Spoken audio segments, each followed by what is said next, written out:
जय हिंद। तो समझते हैं किस तरह बीटीसी यानी कि बदला हुआ नाम डीएलएड के जो कोर्स हैं अब उत्तर प्रदेश में उसकी भारी कमी देखी जा रही है।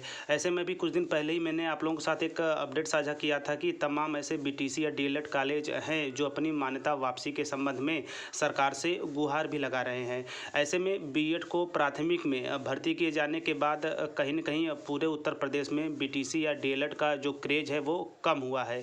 ऐसे में इस वर्ष की बात की जाए तो इस वर्ष में पूर्णतया सीट भी कंप्लीट नहीं हो पाई है, जबकि सरकार ने 2 बार काउंसलिंग की प्रक्रिया को प्रारंभ किया, फिर भी लाखों की संख्या में जो सीटें हैं वो खाली रह गई। ऐसे में आज की जो अपडेट है कि क्या डीएलएड कोर्स बंद होंगे और केवल शिक्षक भर्ती में बीएड ही मान्य किया जाएगा, उसकी जो ऑफिशियल चीज़ें हैं मैं उत्तर प्रदेश के बेसिस पे आप लोगों के साथ साझा करूँगा। ऐसे में हमारे उत्तर प्रदेश में वर्तमान समय में जो स्थितियाँ बन रही हैं उसको समझते हैं। तो देखिए, 582 डीएलएड प्रशिक्षण संस्थानों में प्रवेश शून्य। ऐसे में प्रशिक्षित स्नातक शिक्षक भर्ती टीजीटी के साथ बीएड प्रशिक्षितों को प्राथमिक शिक्षक भर्ती में भी अवसर दिए जाने के बाद से diploma in elementary education DElEd जो हमारे उत्तर प्रदेश में बीटीसी के नाम से जाना जाता है, प्रशिक्षण संस्थानें अपने अब तक के सबसे खराब दौर में हैं। वर्ष 2022 सत्र के लिए प्रवेश की स्थिति यह है कि प्रदेश के 582 निजी डीएलएड प्रशिक्षण संस्थानों में किसी भी छात्रा ने प्रवेश नहीं लिया। जिला शिक्षा एवं प्रशिक्षण संस्थानों में जहां पहले चरण में ही सीटें फुल हो जाती थी, वहां मेरिट के आधार पर दूसरे चरण की प्रक्रिया पूर्ण होने के बाद भी 1765 सीटें खाली हैं। अब सीधे प्रवेश के लिए जाने का अवसर मिलने पर अभ्यर्थी मिलने की उम्मीद है। प्राथमिक शिक्षक भर्ती में 2018 से बीएड प्रशिक्षितों को भी शामिल होने का अवसर दिया गया। इस तरह बीएड प्रशिक्षित अभ्यर्थी टीजीटी और प्राथमिक शिक्षक भर्ती दोनों में आवेदन कर सकते हैं, जबकि डीएलएड या बीटीसी प्रशिक्षित सिर्फ प्राथमिक शिक्षक भर्ती में आवेदन कर सकते हैं। इस कारण छात्र छात्राओं का रुझान डीएलएड प्रशिक्षण की ओर से घटता गया। इसका अनुमान इसी से लगाया जा सकता है कि उत्तर प्रदेश परीक्षा एवं प्राधिकारी पीएनपी सचिव अनिल भूषण चतुर्वेदी ने सत्र 2022 के लिए ऑनलाइन आवेदन आमंत्रित किए। तिथि बढ़ाए जाने के बाद प्रवेश के 30,086 निजी कॉलेजों और 66 डाइट व वाराणसी के एक सीट कॉलेजों के लिए कुल 2,27,176 सीटों के सापेक्ष 1,70,704 आवेदन आए। 2 चरण में मेरिट के आधार पर अभ्यर्थियों को कॉलेज आवंटित किए गए। कुल 45,153 अभ्यर्थियों को कॉलेज अलाटमेंट हुआ, लेकिन कुछ अभ्यर्थियों ने कॉलेज अलाटमेंट के बावजूद प्रवेश नहीं लिए।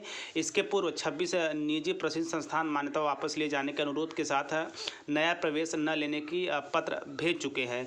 पीएनपी सचिव ने बताया कि 2 चरण में प्रवेश की प्रक्रिया के बाद प्रवेश भर के निजी संस्थानों व डाइट में 1,80,208 सीटें रिक्त हैं, जिसमें डाइट की 1765 सीटें शामिल हैं। उन्होंने बताया कि प्रवेश लेने वाले अभ्यर्थियों की चिंताजनक संख्या को देखते हुए प्रशिक्षण संस्थानों को सीधे प्रवेश लेने का अवसर देने के लिए शासन को प्रस्ताव भेजा जा रहा है। अनुमति मिलने पर प्रवेश लेने का कार्यक्रम जारी किया जाएगा। उनका मानना है कि सीधे प्रवेश का अवसर दिए जाने से उनमें जनपद में सीटें मिलने पर अभ्यर्थियों की संख्या निश्चित रूप से बढ़ेंगी। तो देखिए, सीधे प्रवेश का अवसर यानी कि अंतिम विकल्प उत्तर प्रदेश सरकार के द्वारा जो है वर्तमान स्थितियों से अवगत कराते हुए यह आवेदन का अनुमोदन किया गया है कि डायरेक्ट एडमिशन का प्रस्ताव सरकार के द्वारा अलाउ किया जाए। ऐसे में 2 बार के नोटिफिकेशन के बाद व कॉलेज आवंटन के बाद भी डीएलएड या बीटीसी करने वाले प्रशिक्षुओं ने कोर्स में कोई रुचि नहीं दिखाई।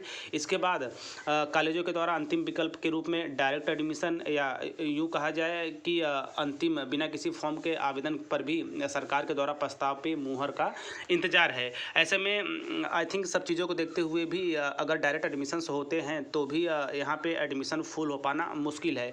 यहाँ पे सबसे बड़ा चीज़ यही है कि जो बीएड कोर्स है, यदि हम उसे कंप्लीट करते हैं, हम उसे करते हैं तो उसके तहत हमें प्राइमरी से लेकर हर एक वर्ग टीजीटी पीजीटी कोई भी हम देना चाहें वहाँ पे हम दे सकते हैं, लेकिन डीएलएड केवल और केवल प्राइमरी शिक्षक भर्ती के लिए वैलिड है या बीटीसी केवल प्राइमरी शिक्षक भर्ती के लिए वैलिड है। यहाँ पे मुख्य सबसे बड़ा यही कारण है। तो अधिकतर प्रशिक्षु जो हैं वो बीएड की तरफ उनका रुझान होता जा रहा है, क्योंकि वहाँ पे सरकारी नौकरी के चांसेस ज़्यादा हैं, चाहे वह किसी डिपार्टमेंट की शिक्षक भर्ती हो, छोटे लेवल प्राइमरी लेवल से लेकर अपर और हायर एजुकेशन तक की जो रिक्तियाँ आती हैं वहाँ पर बीएड को मान्य किया जाता है बजाय डीएलएड के। तो ये रहा कुछ मुख्य कारण जो स्पेशली बीटीसी या डीएलएड के बंद होने की कगार पर धीरे धीरे आगे चीज़ें बढ़ रही हैं और जो प्रशिक्षु हैं लगातार उनकी संख्या भी घट रही है और उनका जो रुझान है वो स्पेशली बीएड की तरफ बढ़ता जा रहा है। तो वर्तमान ये जो स्थिति है ये हमारे उत्तर प्रदेश की है।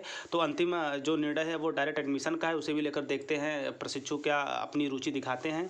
मेरा जहाँ तक व्यक्तिगत मानना है कि चांसेस बहुत कम है, क्योंकि जहाँ विकल्प ज़्यादा हैं लोग वहीं पे जाते हैं। तो ऐसे में बीएड का जो कोर्स है उसका लगातार क्रेज अब धीरे-धीरे बढ़ रहा है, और वर्तमान समय के जो अभ्यर्थी आगे चलकर शिक्षक भर्ती प्राइमरी संस्थान या फिर अन्य जो चीज़ें हैं उसमें अपने भविष्य के लिए बीएड जैसे कोर्स को महत्ता दे रहे हैं, बजाय बीटीसी या डीएलएड के। तो आई थिंक ये छोटी सी अपडेट वर्तमान स्थिति से आपको बिल्कुल रूबरू करा दी होगी कि क्या कारण है कि डीएलएड के जो कोर्सेज है उसकी मान्यता या उसका जो महत्व कम होता जा रहा है और लोग बीएड को महत्व दे रहे हैं। तो ऐसे ही उत्तर प्रदेश शिक्षा विभाग संबंधित नवाचार व नई चीज़ों के लिए आप टीचर प्लानिंग पॉइंट चैनल के साथ बने रहें। तो मिलते हैं नेक्स्ट वीडियो नेक्स्ट इन्फॉर्मेशन के साथ, तब तक स्वस्थ व्यस्त और मस्त रहिए। जय हिंद, वंदे मातरम।